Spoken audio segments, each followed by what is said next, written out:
120, we can now find the volume. Remember, I said when you're calculating the volume of the frustum, it is the volume of the smaller of the bigger cone minus the volume for the smaller cone. So now we are going to say the volume of the frustum is equal to 1 over 3 times our pi times our radius for the bigger one is 40.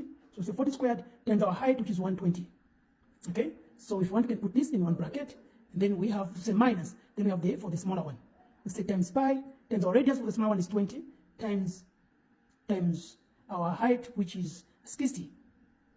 Right, remember this is squared as well. I almost missed that one. It's also squared. Okay, well, now let's try to compute the volume for the larger cone. So we're going to say 1 over 3 times our pi, which is shift that pi times our 40 squared times our height, which is 120. Then we say equals. So now we have 261.9298. So leaving our answer to 2 dp, it will be 201,061.93. So there you have it. We have 201,061.9298. So we'll leave our answer.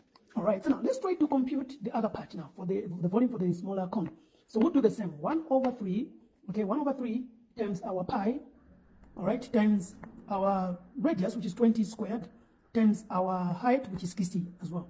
So now we have 60 there for the smaller.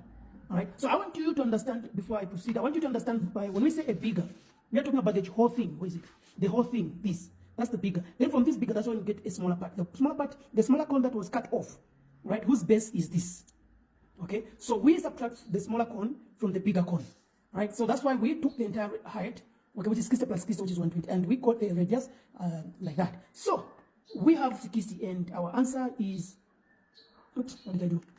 1 over 3 times pi times 20 squared times 60, yes, and we are getting that 25,132.74123, right? So we are going to write that right here because we'll be subtracting it out. Then if it's to leave it in decimal point after we subtract.